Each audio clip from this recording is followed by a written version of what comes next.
नमस्कार, good morning, बहुत स्वागत है आपका फिट इंडिया के सुपर हिट बुलेटिन में। आपके साथ मैं हूं दीपिका यादव। गुड मॉर्निंग, मैं हूं आपके साथ श्वेता श्रीवास्तव। तो आज नोएडा के अमिताभ पार्क में इस वक्त हम मौजूद हैं। यहाँ से देश दुनिया और हर ब्रेकिंग न्यूज आप तक पहुँचाएंगे। तो सुबह सुबह अलग अलग लोकेशन से हर रोज हम स्टूडियो से बाहर इसलिए आते हैं ताकि सुबह सुबह आपको ये भी इंस्पायर कर सकें कि आप भी अपनी फिटनेस के लिए जरूर कुछ ना कुछ कीजिए, क्योंकि खबरें तो हम आपको बताएंगे ही।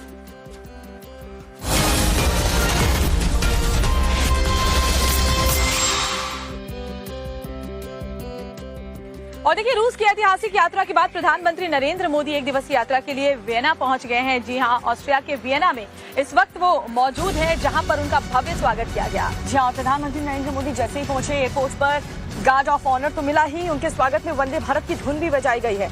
इसके बाद जब स्टेट डिनर के लिए पहुंचे तो ऑस्ट्रियन चांसलर ने पीएम मोदी के साथ सेल्फी ली और पोस्ट करके भारत को सच्चा मित्र और भरोसेमंद पार्टनर बताया। तो ऑस्ट्रिया के वियना में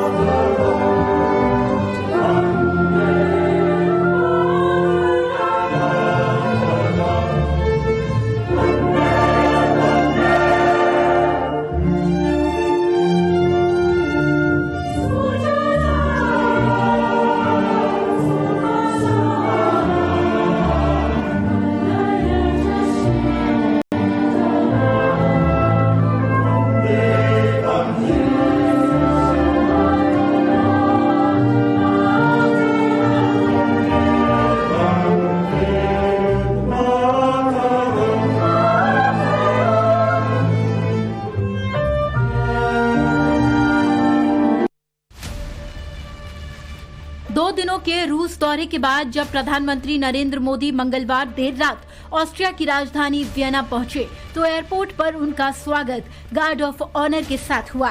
ग्रैंड वेलकम के बाद पीएम मोदी एयरपोर्ट से सीधे होटल रिट्ज कार्लटन पहुंचे तो वहां भारत माता की जय और वंदे मातरम के साथ मोदी मोदी के नारे गूंजने लगे। प्रधानमंत्री के स्वागत के लिए यहां पहले से प्रवासी भारतीय बड़ी संख्या में मौजूद थे। हाथों में तिरंगा लिए ये भारतवंशी जब पीएम मोदी से मिले तो होटल में भारत माता के जयकारों के साथ ही मोदी मोदी के नारे गूंजने लगे। प्रधानमंत्री जी जब यहाँ आए बहुत खुशी हुई है और उन्होंने बहुत अच्छे से हम सबको ग्रीट किया है। हमने उन्हें उनके थर्ड टर्म के लिए कांग्रेचुलेशंस दिया है और उन्होंने बहुत आदर से हमको थैंक यू भी बोला है। And his charisma is unbelievable.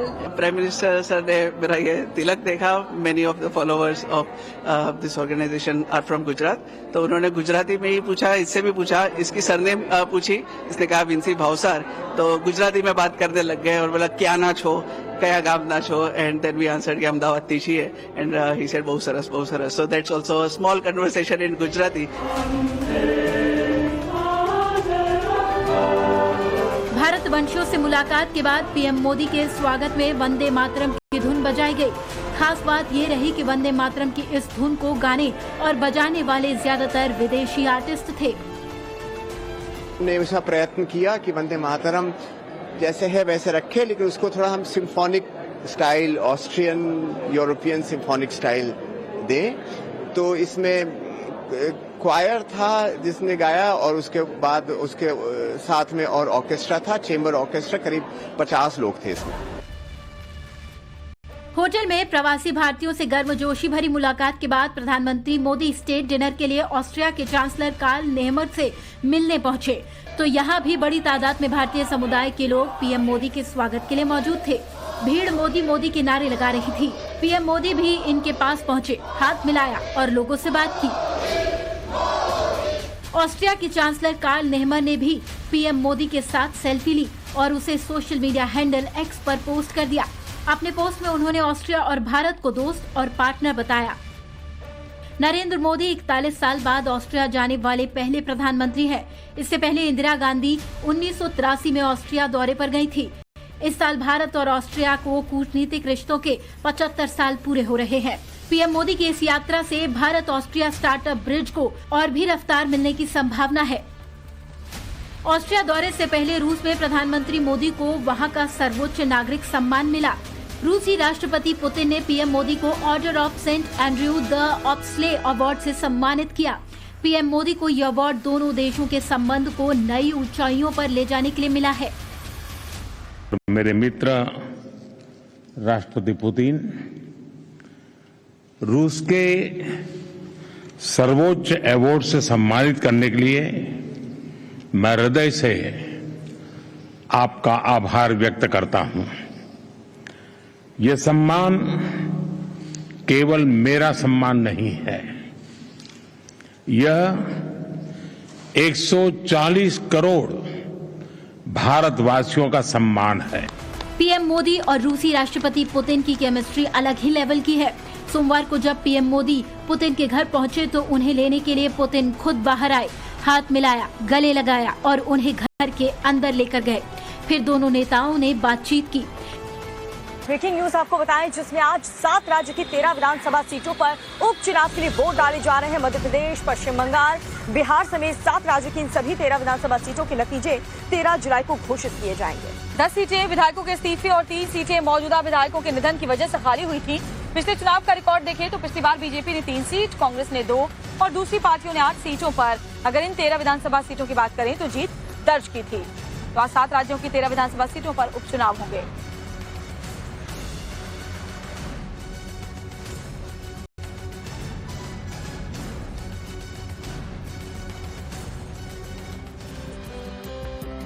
खबर जम्मू कश्मीर के डोडा जिले से आपको बताते हैं, जहां मंगलवार शाम से आतंकियों और सुरक्षा बलों के बीच जो एनकाउंटर है वो इस वक्त भी चल रहा है। बताया जा रहा है कि सुरक्षा बलों ने 3 आतंकियों को घेर लिया है। जहां जमीन से लेकर के आसमान तक हर तरफ घेराबंदी की जा रही है।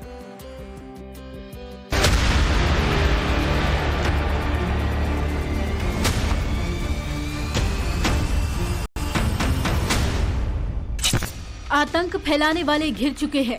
अपने टारगेट पर सेना के जवानों की पैनी नजर है। रुक रुक कर गोलीबारी हो रही है और अब जल्द ही दहशतगर्दों के खात्मे की खबर आ सकती है। सेना के ऑपरेशन की ये तस्वीरें जम्मू कश्मीर के डोडा के घड़ी भगवा फॉरेस्ट एरिया की है, जहां आसमान से लेकर जमीन तक और जंगल से लेकर पहाड़ों तक सेना ने ऐसी मोर्चाबंदी की है कि दहशतगर्दों का बच पाना नामुमकिन है। डोडा में यह एनकाउंटर ऐसे समय में हो रहा है जब कठुआ में आतंकी हमले के बाद सुरक्षा बल आतंकियों के सफाई के लिए सर्च ऑपरेशन चला रहे हैं। बीते 2 दिन से जम्मू कश्मीर में ये 2 बड़े एनकाउंटर चल रहे हैं। फिलहाल दोनों जगहों पर सेना का ऑपरेशन जारी है। डोडा में तो मंगलवार शाम को शुरू हुए एनकाउंटर में सेना और आतंकियों की तरफ से रुक रुक कर फायरिंग हो रही है। इलाके में 2-3 आतंकियों के फंसे होने की खबर है। डोडा में मंगलवार को सुरक्षा बलों को घड़ी भगवा जंगल में आतंकियों के छुपे होने की खबर मिली थी, जिसके बाद सेना ने सर्च ऑपरेशन चलाया तो खुद को घिरता देख आतंकियों ने सेना की सर्च टीम पर फायरिंग कर दी, जिसके बाद सेना के जवानों की जवाबी कार्रवाई के साथ मुठभेड़ शुरू हो गई और फिर सेना ने आतंकियों पर शिकंजा कस दिया। पहाड़ी और जंगल से घिरे डोडा के इस इलाके में सेना के जवानों ने मोर्चा संभाला हुआ है। जंगल और पहाड़ के चप्पे चप्पे पर सुरक्षा बलों की पैनी नजर है। यहाँ छिपे आतंकियों की तलाश के लिए ड्रोन की मदद ली जा रही है। सुरक्षा बलों की और टुकड़ी भी मौके पर पहुंच गई है ताकि इलाके की मजबूत घेराबंदी की जा सके और अमन के दुश्मन दहशतगर्दों को मौत के घाट उतारा जा सके। जम्मू डिवीजन के डोडा में ये 1 महीने के भीतर चौथा एनकाउंटर है। यहाँ 12 जून को 2 आतंकी हमले हुए थे। इसके बाद 26 जून को भी एक हमला हुआ था। सभी हमलों के बाद सेना और आतंकियों के बीच एनकाउंटर हुए थे। कठुआ में हुए 9 जुलाई को हमले में आतंकी रियासी हमले की थ्योरी दोहराना चाहते थे। कठुआ में आतंकियों ने ऊंची पहाड़ियों से सेना की ट्रक पर हमला किया था। आतंकियों ने ड्राइवर को टारगेट किया। हालांकि सड़क खराब होने की वजह से ट्रक 10 से 15 किलोमीटर प्रति घंटे की रफ्तार में था, इसलिए खाई में नहीं गिरा। इस आतंकी हमले में 5 जवान शहीद हो गए थे। इन्हीं जवानों के बलिदान का बदला लेने के लिए कठुआ में भी सुरक्षा बलों ने आतंकियों के खिलाफ बड़ा सर्च ऑपरेशन चला रखा है। कठुआ आतंकी हमले की जांच में अब एनआईए भी जुट गई है। एनआईए की टीम ने कठुआ में टेरर अटैक वाली स्पॉट का जायजा लिया। वहीं दूसरी ओर सुरक्षा बलों की टीम आतंकवादियों की तलाश में जुटी हुई है। सेना, पुलिस और सीआरपीएफ की ज्वाइंट टीम तलाशी अभियान चला रही है। सेना के पैरा कमांडोज को भी इस ऑपरेशन में उतारा गया है। इसके साथ ही डॉग स्क्वाड की भी मदद ली जा रही है। ड्रोन और हेलीकॉप्टर की मदद से भी नजर रखी जा रही है। साफ है कि आतंकियों की अब खैर नहीं, चाहे वो डोडा में छिपे हो, दहशतगर्द हो या कठुआ में आतंकी हमले के गुनहगार। सबका हिसाब होकर रहेगा। जहां पर जम्मू के डोडा में सेना का ऑपरेशन एक बार फिर से शुरू हो चुका है। तो 2 दिन से ये ऑपरेशन जारी है। बड़ी जानकारी आपको दे रहे हैं।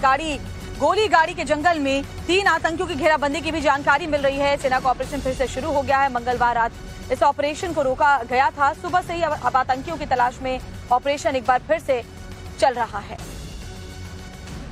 तो बड़ी डोडा के इन घने जंगलों में लगातार मिलिटेंसी विरोध अभियान जारी है। आज सुबह सवेरे से ही पहली सूरज की किरण के साथ ही इस ऑपरेशन को इंटेंसिफाई किया गया है। आप देख सकते हैं कि सेना के जवान जो है उस जंगल की तरफ जा रहे हैं जहां पर 3 फॉरेन मिलिटेंट्स के होने की आशंका है। एक सस्पिशियस मूवमेंट देखी गई। जानकारी के आधार पर सेना और सिक्योरिटी एजेंसीज ने एक साझा ऑपरेशन चलाया और जैसे ही एक स्पॉट के नजदीक पहुंचे तो मिलिटेंट्स ने सुरक्षा बल के दस्ते पर फायरिंग की। जवाबी कार्रवाई हुई और इसमें जो है अभी 3 मिलिटेंट्स जो है वो छुपे हुए हैं इस जंगल में और उसी के खिलाफ जो है ये ऑपरेशन बड़े पैमाने पर इस वक्त शुरू कर दिया गया है।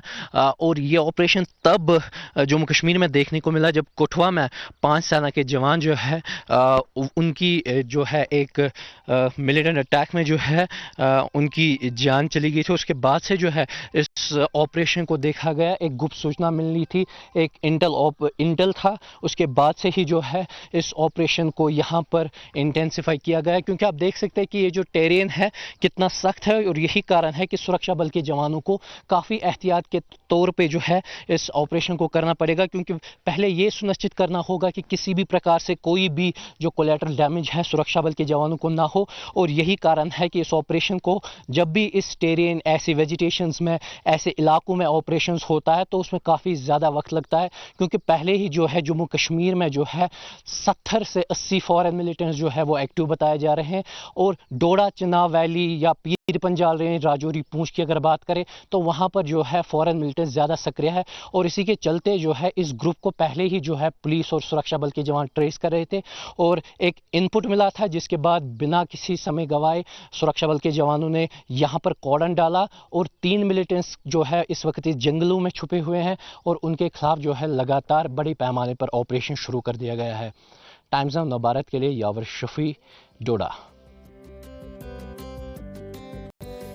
तो देखिए आसमान में बादल छाए हुए कई ऐसे राज्य हैं जहां मानसून का ट्रेलर दिखाई दे रहा है और अभी तो देखिए शुरुआत है मानसून की, तभी इस तरह के हालात बन गए हैं। अभी जब आगे बारिश और ज्यादा होगी तो उन राज्यों में क्या हालात हो सकते हैं समझा जा सकता है। वाकई में आधे हिंदुस्तान का हाल बेहाल है क्योंकि घर हो, मकान हो, दुकान हो, मंदिर हो, सड़कें हो, हर तरफ पानी ही पानी भरा हुआ नजर आएगा। इस पर एक रिपोर्ट आपको दिखाते हैं।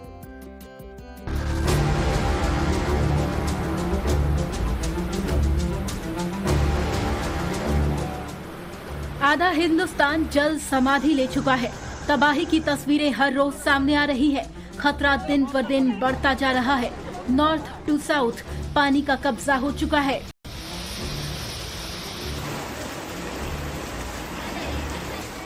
मॉनसून का रौद्र रूप देखिए। तस्वीरें गुजरात की कच्छ की है।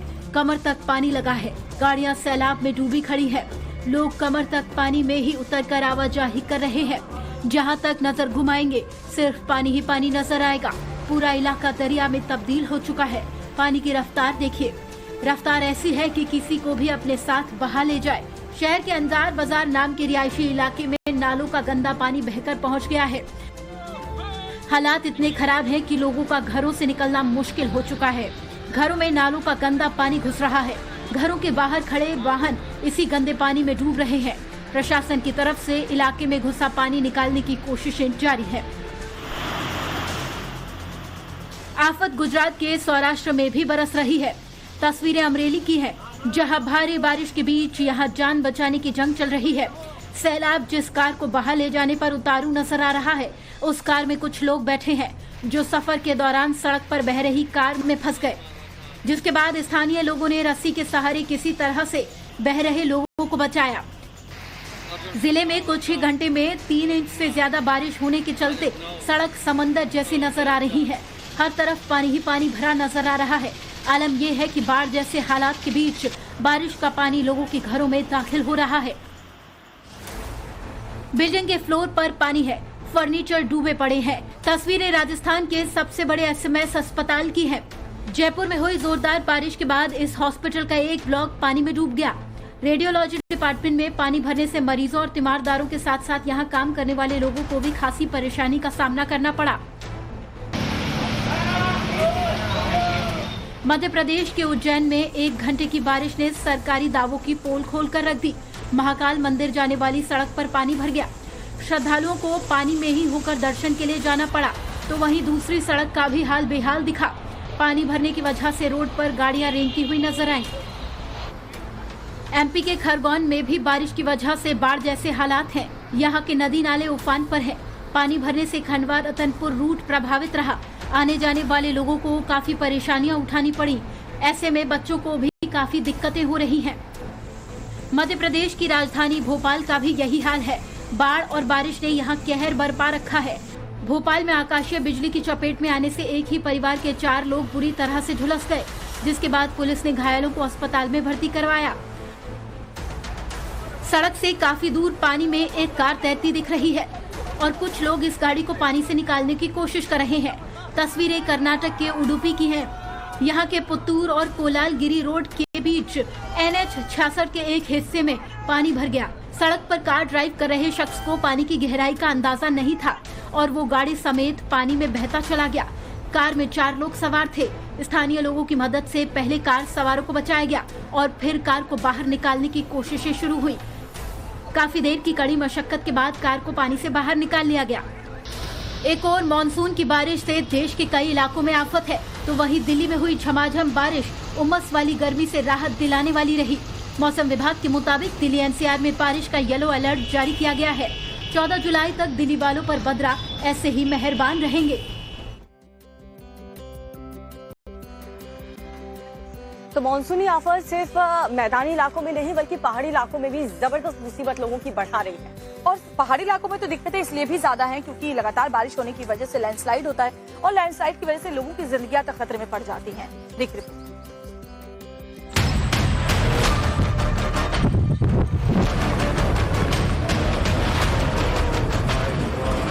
मानसून आते ही पहाड़ों के लिए आफत साथ लाया है। पहाड़ी इलाके हो या मैदानी, मूसलाधार से इस वक्त आधा हिंदुस्तान परेशान है। पहाड़ से मैदान तक आसमान से आफत बरस रही है। नदियों में विनाशकारी सैलाब बह रहा है। पहाड़ों से बरसते पत्थर कोहराम मचा रहे हैं। कहीं बांध टूट रहे हैं, कहीं बादल फट रहा है। पानी सब कुछ बर्बाद करने पर आमदा है। लैंडस्लाइड का ये खौफनाक वीडियो उत्तराखंड के जोशीमठ का है। यहाँ बद्रीनाथ नेशनल हाईवे पर अचानक लैंडस्लाइड हो गया। मलबे के साथ बड़े बड़े बोल्डर पहाड़ से गिरने लगे। लैंडस्लाइड की घटना जोशीमठ के चुंगी धार पर हुई। गनीमत ये रही कि इस दौरान कोई पहाड़ से गिरे बोल्डर की चपेट में नहीं आया। इस दौरान मौके पर आ जा रहे तीर्थयात्री और स्थानीय लोग बाल बाल बच गए। लैंडस्लाइड के बाद बद्रीनाथ नेशनल हाईवे पर आवाजाही रोक दी गई है।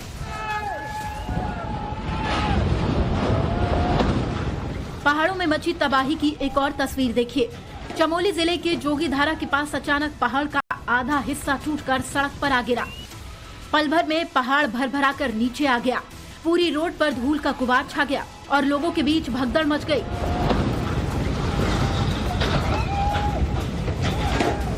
लैंडस्लाइड कितना जानलेवा था इसका अंदाजा इन तस्वीरों से लगाया जा सकता है। फिलहाल हाईवे को बंद कर दिया गया है। पहाड़ से गिरा मलबा और बड़े बड़े बोल्डर हटाने के बाद इस मार्ग को जल्द शुरू कर दिया जाएगा।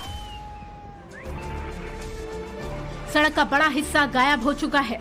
तस्वीरें शिमला के कोट रोड बस स्टैंड और गुरुद्वारे के बीच की हैं। बीती रात यहां लैंडस्लाइड हुई। सड़क का बड़ा हिस्सा इसकी चपेट में आ गया, जिसकी वजह से ट्रैफिक भी काफी देर तक रुका रहा। लैंडस्लाइड के बाद कोट रोड पर मौजूद आसपास के कई घरों पर भी अब खतरा मंडरा रहा है। उत्तराखंड के खटीमा जिले का हाल भी देखिए। यहाँ बाढ़ से हालात बेहद खराब है। घरों में बारिश का पानी घुस गया है। सड़कें दरिया में तब्दील है। सड़कों पर गाड़ियां सैलाब में बहती हुई नजर आ रही हैं। और इस वक्त एक बड़ी खबर और बड़ी जानकारी आपको दे रहे हैं। सावन के दौरान शिव भक्तों की मदद के लिए यूपी पुलिस ने एक नई पहल की है। शिव भक्तों की मदद के लिए बरेली पुलिस ने कांवड़ सेल बनाई है। बरेली के नए एसएसपी ने पहली बार ये व्यवस्था लागू की। अब इस कांवड़ सेल में 1 इंस्पेक्टर, 3 दारोगा, 4 हेड कांस्टेबल और 2 कांस्टेबल होंगे, जिसमें एसएसपी सीधे तौर पर इस सेल के कामकाज की मॉनिटरिंग करेंगे, यानी कांवड़ियों को किसी तरह की कोई दिक्कत ना हो।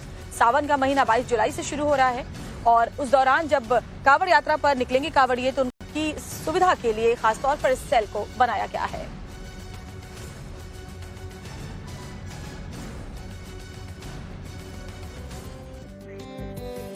तो देखिए, पहाड़ी इलाकों में तो मूसलाधार बारिश के बाद लैंडस्लाइड का खतरा मंडरा ही रहा है, लेकिन उत्तर प्रदेश के 15 से ज्यादा जिलों में इस वक्त बाढ़ ने कहर मचा रखा है। जी हाँ, कई ऐसे गांव हैं, कई ऐसे शहर हैं जिनकी कनेक्टिविटी आपस में टूट चुकी है। हालात क्या है इस रिपोर्ट में देखते हैं।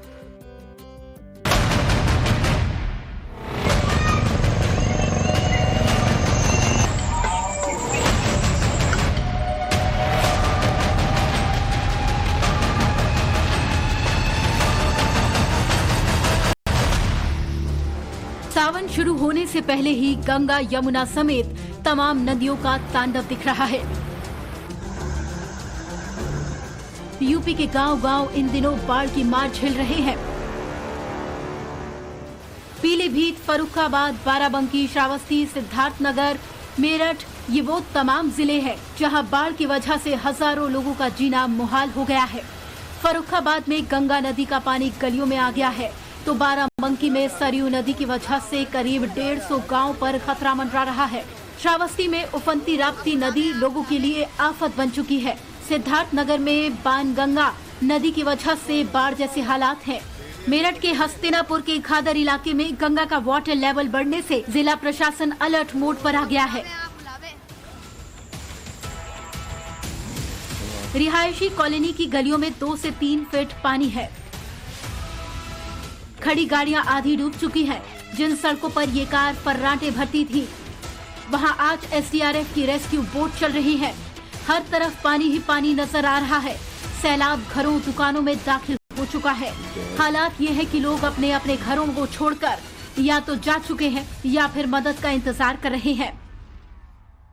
इलाकों में एनडीआरएफ की टीम भी मौजूद है, जो नाव के सहारे फंसे हुए लोगों को बाहर निकालने की कोशिशों में जुटी है। सेना के हेलीकॉप्टरों से लोगों को एयरलिफ्ट किया जा रहा है। बाढ़ की चपेट में आए पीलीभीत की एक खौफनाक तस्वीर देखिए। शहरी इलाकों में पानी घरों तक पहुंच चुका है। बाढ़ के पानी के साथ मगरमच्छ घर के दरवाजे तक पहुंच चुके हैं। वीडियो में देखा जा सकता है कि घर के गेट पर कैसे मगरमच्छ पड़ा है। मगरमच्छ को गेट की सीढ़ियों पर देखते ही इलाके के लोगों में हड़कंप मच गया। कॉलोनी के लोगों ने वन विभाग की टीम को मगरमच्छ की सूचना दी, जिसके बाद मगरमच्छ का रेस्क्यू किया गया। इतना ही नहीं, लगातार बारिश के बाद शारदा नदी में आए उफान की वजह से पीलीभीत का ये हाल है। नदी में आए सैलाब से यहाँ का कलीनगर और पूरनपुर तहसील के हालात सबसे ज्यादा खराब है। कई इलाकों में बीते कई घंटों से बिजली की सप्लाई भी ठप है। ये तस्वीरें यूपी के बाराबंकी की हैं, जहां घाघरा नदी में तेजी से जलस्तर बढ़ रहा है। नदी खतरे के निशान के ऊपर बह रही है। पिछले 48 घंटे में अलग अलग बैराजों से करीब 5 लाख क्यूसेक पानी छोड़ा गया है, जिसके बाद 100 से ज्यादा गांव बाढ़ की चपेट में आ गए हैं। नदी में जिस तरह से जलस्तर बढ़ रहा है, ऐसे में निचले इलाकों में बाढ़ का खतरा मंडराने लगा है। उत्तर प्रदेश के अंबेडकर नगर में बहने वाली तमसा नदी भी उफान पर है। नदी में लगातार पानी बढ़ रहा है, जिससे निचले इलाके बाढ़ की चपेट में आ गए हैं। आलम यह है कि अंबेडकर नगर के करमुल्हा गांव में नदी पर बना लकड़ी का एक पुल टूट गया, जिसके बाद ग्रामीणों को आने जाने में खासी परेशानी हो रही है। सूचना पर जिला अधिकारी ने इलाके का जायजा लिया और ग्रामीणों को आने जाने के लिए नाव उपलब्ध कराई गई है। फर्रुखाबाद में बहने वाली गंगा नदी का जलस्तर भी बढ़ गया है। इसी के चलते बाढ़ की चपेट में आने से सड़क ही बह गई। नदी के घाटों पर तेजी से मिट्टी कट रही है। ब्लॉक कमालगंज के गांव नगला खेम बाढ़ की चपेट में आ गया है। नदी में बढ़ते जलस्तर के साथ साथ भारी बारिश से सड़कें नदी में समा रही हैं, जिसके कारण आवागमन पूरी तरह से ठप हो गया है। मेरठ में भी बाढ़ और बारिश से हाल बेहाल है। गंगा नदी का जलस्तर तेजी से बढ़ रहा है। कई गांव बाढ़ की चपेट में है। भारी बारिश के बाद कई जगहों पर जल जमाव देखने को मिला है। एक जगह तो पूरी सड़क ही बह गई, जिसके बाद सड़क पर बड़े बड़े गड्ढे हो गए। कई गांवों का संपर्क टूट चुका है। मेरठ में बाढ़ और बारिश के कारण लोगों को लगातार परेशानियों का सामना करना पड़ रहा है। और एक बड़ी खबर उत्तर प्रदेश के उन्नाव से आपको बता देते हैं, जहां पर भीषण हादसा हुआ। यहाँ बताया जा रहा है दूध के कंटेनर में तेज रफ्तार बस पीछे से जा घुसी। भीषण सड़क हादसे में 10 लोगों की बताया जा रहा है मौत हो गई है। दर्दनाक हादसे में 30 से ज्यादा लोग घायल हो गए हैं। लखनऊ आगरा एक्सप्रेस वे पर यह हादसा हुआ। बिहार के सीतामढ़ी से दिल्ली जा रही थी डबल डेकर बस। और ये बड़ी खबर सड़क हादसे की, जहां उत्तर प्रदेश के उन्नाव में ये सड़क हादसा हुआ। दूध के कंटेनर में बताया जा रहा है कि तेज रफ्तार बस पीछे से जाकर के घुस गई। तो ये इतना जबरदस्त हादसा था जिसमें 10 लोगों की जान चली गई, जबकि 30 से ज्यादा लोग बुरी तरह से घायल बताए जा रहे हैं।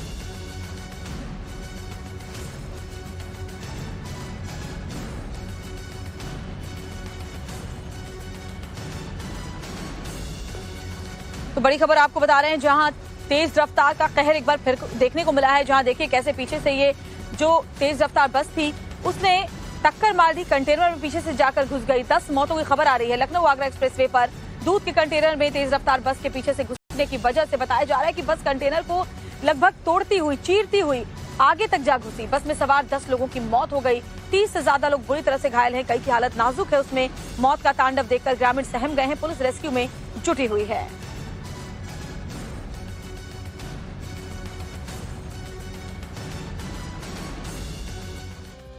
से आपको दिखाते हैं जहां गजराज का गुस्सा कैमरे में कैद हुआ है। बताया जा रहा है घर को इस गजराज ने निशाना बनाया। हमले के वक्त परिवार के सदस्य घर के अंदर मौजूद थे, लेकिन उनकी जान कैसे बची, देखिए रिपोर्ट में। गजराज को गुस्सा आया तो उत्पात मचाने के लिए गश्ती कैंप का रुख कर लिया और सबसे पहले इस घर पर धावा बोलने के मूड में आ गए।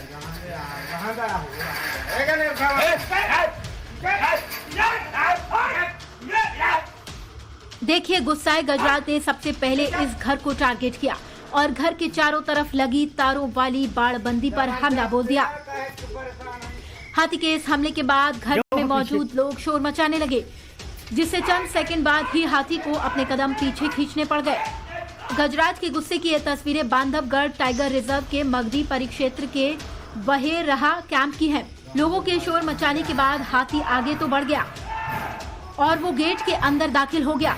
गनीमत ये रही कि हाथी के अंदर दाखिल होने से पहले ही वन कर्मी छत पर चढ़ गए थे, लेकिन गजराज तो उत्पात मचाने के मूड में आए थे, लिहाजा वो कहाँ मानने वाले थे। जहां जो चीज मिली उसी पर गुस्सा उतार दिया और अब हाथी के गुस्से और उत्पात की ये तस्वीरें सोशल मीडिया पर वायरल हो रही हैं।